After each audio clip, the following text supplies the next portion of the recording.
My sister lived in my house for 6 years rent-free. Then she had my wife kicked out by cops and claimed tenants' rights as payback. Alright, so I don't even know how to start this without sounding like a complete jerk, but here goes. I'm 32 years old, and for the past 6 years my sister has been living with me. I guess you could say it was one of those situations where I wanted to do the right thing as the older brother. And it just spiraled from there. A bit of context. My sister, let's call her Jess, got pregnant when she was 19. I don't need to go into all the details, but it wasn't a good situation. She didn't have a lot of support at the time, and my mom, who raised us both as a single parent, wasn't in the best place financially or emotionally to help her either. So, being the big brother, I said, "Come stay with me." At the time, it didn't feel like a big deal. I had just bought a small house, nothing fancy, just a 3-bedroom, 1-bath kind of place, but it was mine. I had saved up for years to get that house, and I was proud of it. It felt like a solid foundation, you know. Jess was only supposed to stay for a few months while she got her life sorted out. I even helped her with the baby at night sometimes, and made space for her to feel comfortable. The thing is, a few months turned into a year, then another year, then 6 years. To be fair, Jess wasn't completely useless. She kept her area of the house clean mostly, and when her first kid got older, she helped with little things like groceries or cleaning up the shared spaces.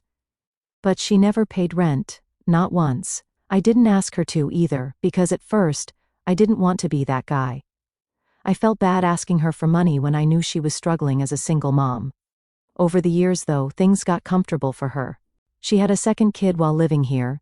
Don't ask me about the dad situation because that's a whole other story. And suddenly, what started as a place to crash became her entire life. My house was her house. Her boys, my nephews, grew up thinking of it as their home. I guess part of me let it go on because I felt like I owed her something.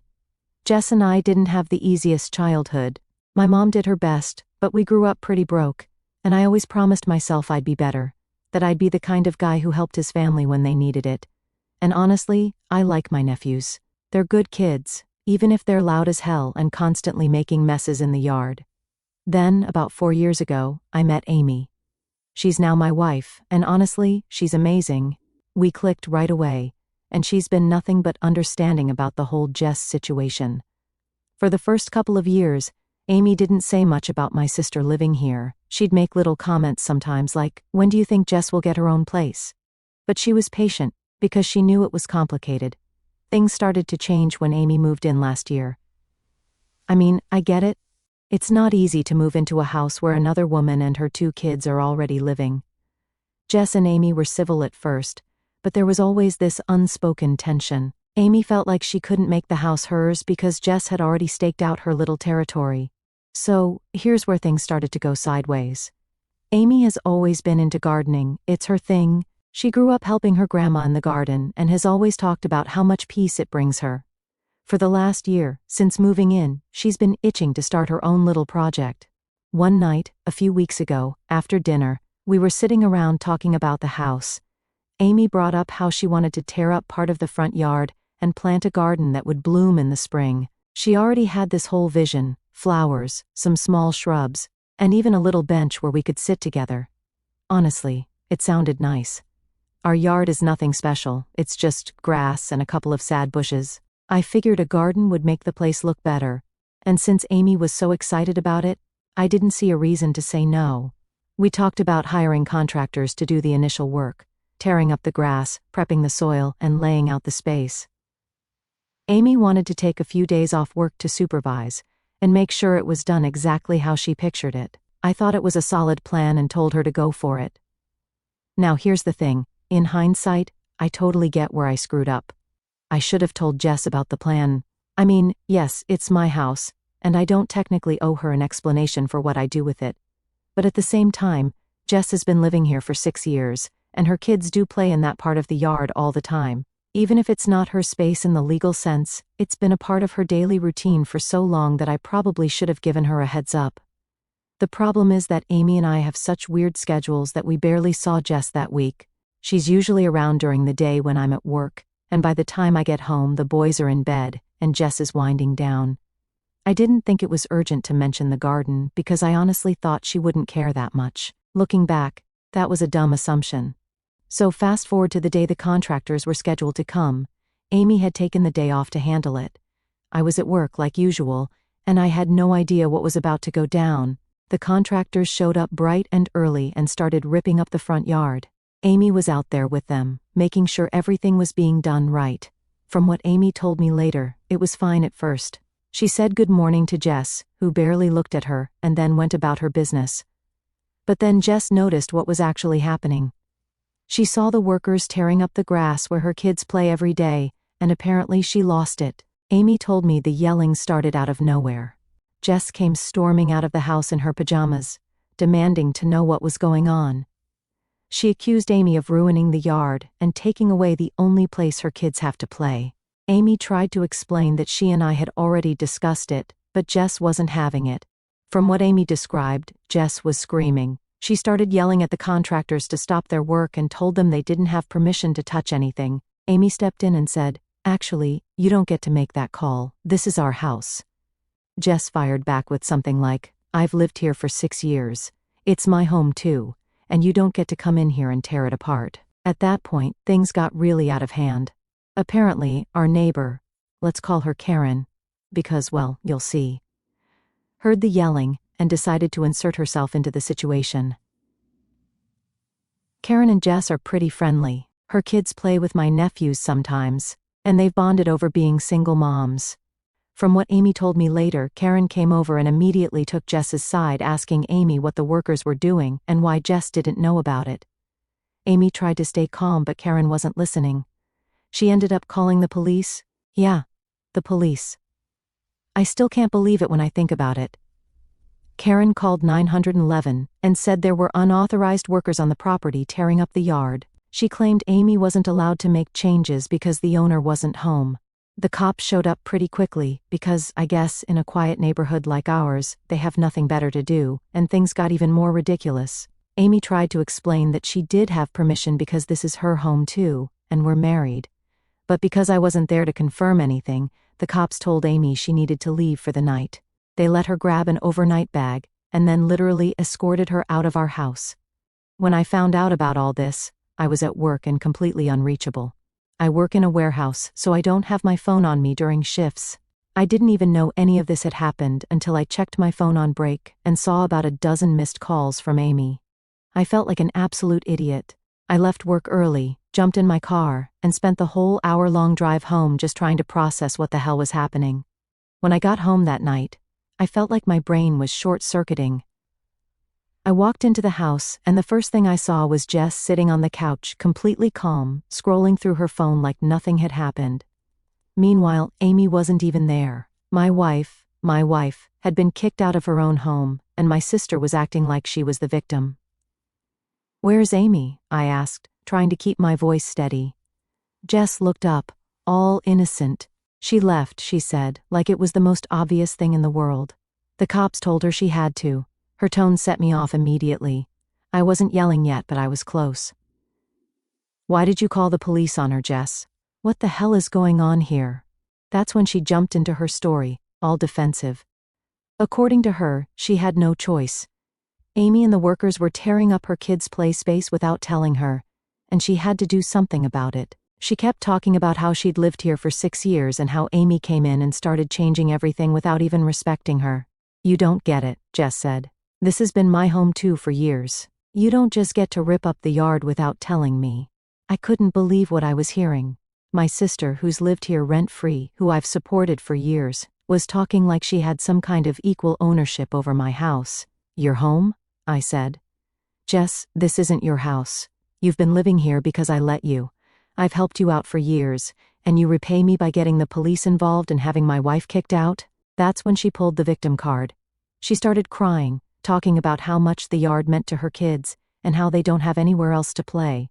I wasn't unsympathetic, I love my nephews, but the way she handled this was unacceptable. "You screamed at Amy," I said, my voice raising a little now. "You embarrassed her in front of the workers, dragged the neighbor into it and called the police. Who does that?" Jess stood up and started yelling back, like she was trying to match my energy. "You and Amy didn't even tell me. I had to find out when strangers were digging up the yard. You don't just get to change everything without talking to me first." I've lived here for 6 years, I have a say in this. I actually stopped mid-sentence because what she said was so insane to me. You have a say, Jess? You don't pay rent. You don't own this house. You've been living here because I've been helping you out. That doesn't mean you get to call the shots. And then she said it, the line that made my blood boil. I have tenants' rights. You can't just do whatever you want anymore. I froze. What did you just say? Jess crossed her arms and said it again, quieter but firmer this time. I have tenants' rights. I've lived here for 6 years. You can't just kick me out or change things without notice. Legally, I have rights too. At this point, I had to walk away. I couldn't even look at her. I went outside and sat on the porch trying to calm down. I could feel my hands shaking, not out of fear, but because I was so angry. Amy called me while I was out there. She'd been staying with her sister, and I could hear how upset she was. I can't believe your sister did that to me, she said, her voice cracking. I'm your wife, and the police made me leave our house. Hearing how hurt she was made me even angrier. I promised her I'd handle it. This is the last straw, Amy, I told her. Jess has to go. I went back inside after a while. Jess was still sitting there, acting like nothing had happened. I didn't sugarcoat it this time. You need to move out, I told her. She looked up at me, shocked. What? Kicking me out over a garden? No, I said. I'm kicking you out because of how you treated Amy. I'm kicking you out because you think you have more of a right to this house than my wife does. This is my home, Jess, and you crossed a line. She started crying again, telling me I was being unfair, that she had nowhere to go, that I was choosing Amy over my own sister. And maybe I was, but at that moment, I didn't care. I wasn't going to let her keep disrespecting my wife and acting like she owned the place. I gave her a deadline. You have until New Year's to find somewhere else. I'm serious. I'll help you pack. I'll help you find a place. But you're moving out. Jess stormed off to her room, slamming the door behind her. I just stood there for a minute, feeling completely drained. The next day, I called a lawyer to ask about this whole tenants' rights thing. I didn't want to get caught off guard if Jess tried to fight me on it. The lawyer said that Jess might technically have some residency rights because she's been living there for so long. But since there's no lease and she's never paid rent, it would be easy enough to evict her. I just needed to give her proper notice in writing. So, that's exactly what I did. I wrote up a formal notice, printed it out, and handed it to Jess that evening. You're really doing this? She asked me, tears in her eyes. Yes, I said. It's time, Jess. I felt bad, of course I did. She's my sister, and I love her. But this wasn't just about the yard anymore. It was about respect, boundaries, and the fact that I needed to put my wife first. That night, I texted Amy and told her everything. She came home the next morning, and when I saw how relieved she looked to be back in her own house, I knew I was doing the right thing. Jess didn't talk to either of us for the rest of the week. She stayed in her room or took the boys to her friend's house. I didn't push her, but I also didn't back down. For the first time in 6 years, I felt like I was taking back control of my home. The next few days were tense as hell. Jess didn't say a word to me, and the house felt like a war zone. She kept to her room with the boys, only coming out when she had to, probably hoping I'd change my mind if she just laid low. Amy was back home, but she was still pissed. She didn't deserve any of this. The first night back, she unpacked her overnight bag and sat on the edge of the bed, quiet. I tried to apologize, tried to tell her I was handling it, but she shook her head. I know it's not your fault, she said, but your sister humiliated me in my own home. Our home. You have to fix this. She wasn't wrong. The next morning, the neighbor, Karen, decided to stir the pot even more. I was outside grabbing the mail when she came walking over, like nothing had happened. She had that fake smile plastered on her face, the one people wear when they're about to say something condescending. Hey, so, I just wanted to check in on Jess, Karen said, leaning against the mailbox like she owned the place. She told me everything that happened, and I just feel terrible for her. It's not easy for single moms, you know. I stared at her for a second, trying to keep my cool. Karen, I'm going to stop you right there. This isn't your business. What happened here is between me, my wife, and my sister. Karen blinked, like she couldn't believe I'd actually said it. Well, I'm just looking out for her. And, you know, she does have rights legally. She's lived here for... Stop, I cut her off. You called the police on my wife, Karen. Do you have any idea how messed up that is? Amy lives here. She's my wife. You had no right to get involved. Karen raised her hands defensively. I didn't know she was authorized to make those changes. That's exactly the point, I shot back. It's not your problem. You don't live here, and you don't get to decide what happens on my property. At that, her smile vanished, and she got this sour look on her face. Well, I guess I'll stay out of it then, she said, her voice dripping with attitude. But just so you know, Jess doesn't deserve to be thrown out over a garden. I didn't bother responding. I turned around, went back inside, and locked the door behind me. I was done being polite. Later that afternoon, I sat Jess down for another conversation because clearly, she still didn't get it. I found her in the living room, folding laundry while the boys played video games. I could tell she was avoiding me, but I wasn't going to let this drag out any longer. Jess, I said, sitting across from her. We need to talk. She didn't look up. I already know what you're going to say. Good, I replied, then this won't take long. I handed her the formal written notice I had printed out earlier. It was basically a repeat of what I'd said before. She had 60 days to move out, and I would help her find a place if she needed it. Jess finally looked up at me, her face red. You're really serious about this? Yes. I am. She let out this bitter laugh. Unbelievable. You're really throwing me and my kids out over some stupid grass? Do you even hear yourself? This isn't about the grass, Jess, I said, trying to stay calm. This is about how you handled the situation. You screamed at Amy, you embarrassed her, and then you let the neighbor get involved and called the cops. You crossed the line, and you know it. She shook her head, tears in her eyes. Where are we supposed to go, huh? You think it's easy finding a place when you've got 2 kids and no money? You promised you'd always be there for me. And that hurt. I won't lie, it hit me hard because it's true. I did promise I'd be there for her, but 6 years is a long time, and I realized that my help had turned into something toxic. I had given her a crutch, and now she expected me to carry her forever. I have been there for you, I said quietly. For 6 years, Jess. I've given you a place to live. I've helped with the boys, and I never asked for anything in return. But it's time for you to figure things out. You can't live here forever. She didn't say anything. She just sat there, crying softly. For a second, I almost felt guilty. Almost. But then I remembered how Amy had looked when she came home. How humiliated she'd felt when the police made her leave her own house. That's when I knew I was doing the right thing that night. Amy and I sat on the couch and talked about everything. I told her about Karen's little visit and how I'd shut her down. I also told her about Jess crying and how hard it was to stick to my decision. Amy put her hand on mine. I know it's hard, she said, but you're doing the right thing. I love you, but I can't live in a house where your sister treats me like I don't belong. This is our home, and she needs to respect that. She was right. Over the next few days, Jess started coming out of her room, but we didn't talk much. She avoided Amy completely, which was probably for the best. I heard her on the phone with some friends a couple of times, and I think she's trying to figure out where she's going to go. I even overheard her talking to Karen once, complaining about how heartless I was being. I didn't care. I was sticking to my guns. The neighbor issue was the final straw for me. I made it clear to Karen through a text that she was no longer welcome on my property. I told her that if she came over again, I'd consider it trespassing and would call the police myself. She didn't reply, but I haven't seen her since. Good riddance. As for Jess, the tension is still thick. She's quiet, and the house feels awkward, but I'm counting down the days. I gave her 60 days to move out, and I meant it. I love my sister, but this is my home. Amy and I deserve to live here in peace. At this point, I was sticking to my guns.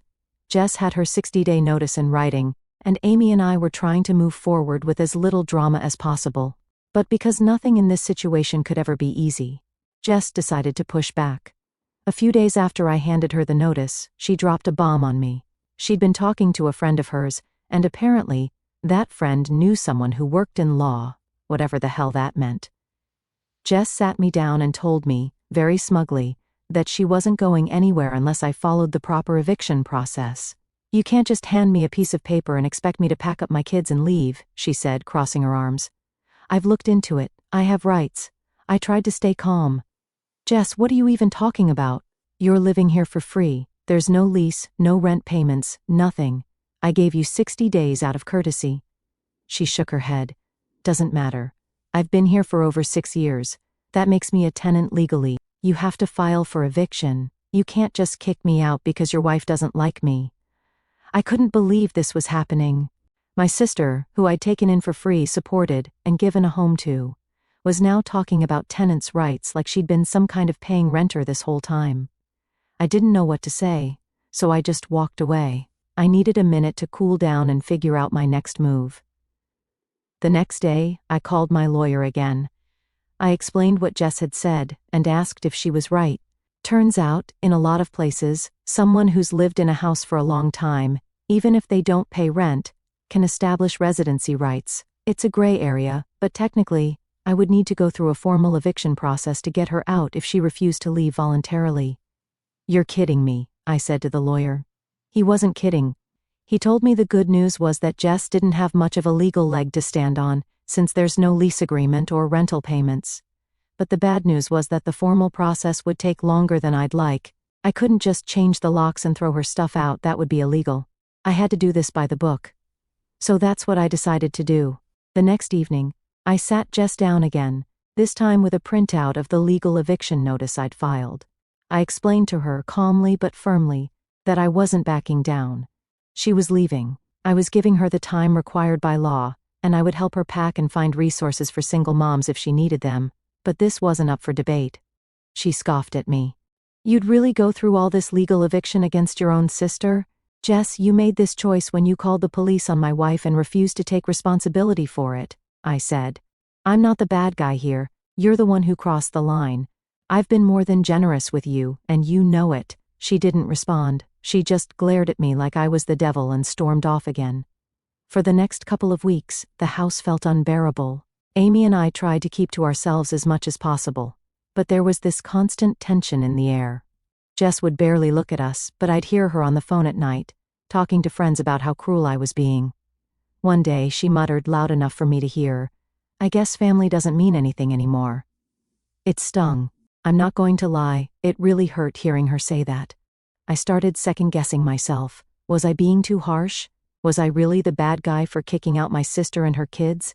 But then I'd think about Amy, about how she had to pack an overnight bag and leave her own house because of Jess's outburst, and I'd remember why I was doing this. This wasn't just about a garden anymore. It was about respect and boundaries. Two things Jess clearly didn't understand. Amy, to her credit, was incredibly patient during all of this. I think part of her knew how hard it was for me to kick my sister out, even if it was the right thing to do. One night, we were sitting on the couch, and I just let out this huge sigh. "I feel like the worst brother in the world," I admitted. Amy turned to me and grabbed my hand. "You're not. You gave Jess 6 years of your life. You helped her when no one else would. But it's not your responsibility to carry her forever, and it's not fair for her to treat you like this, or me." She was right, and I knew it, but that didn't make it easier. As the weeks ticked by, Jess didn't make any real effort to pack or look for a new place. I knew she was dragging her feet, hoping I'd cave and let her stay. I even overheard her tell one of her friends, "He's bluffing. He won't actually go through with it." It pissed me off.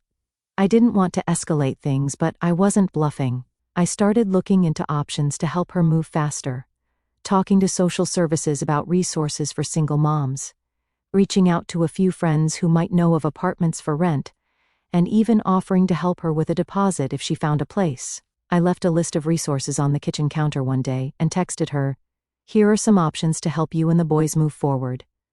"I'm serious about the deadline, Jess." She didn't reply, but I noticed later that the list was gone. By the end of the month, things were starting to shift. Jess finally started packing up small things, clothes, toys, some of her kids' books. I didn't say anything about it. I figured if she was finally coming to terms with leaving, I'd give her space. One evening, she actually came into the living room while Amy and I were watching TV. She stood there awkwardly for a minute before speaking.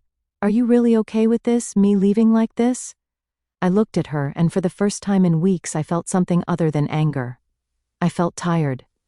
"Jess, I love you. You're my sister, but this can't keep going on. It's time for you to start fresh and figure things out on your own. I'll help you as much as I can, but you can't live here forever." She didn't argue, she just nodded and walked away. By the time we hit the 60-day mark, Jess was mostly packed. The boys didn't seem to understand what was happening, which made it harder, but I knew it was the right call. I helped load her boxes into her friend's car on moving day, and when she finally drove off, the house felt quieter than it had in years. I feel bad for my nephews, but my sister's been living here for free for 6 years. I didn't sign up to be their permanent landlord. I guess I just want to know, am I the a-hole for finally telling her to leave?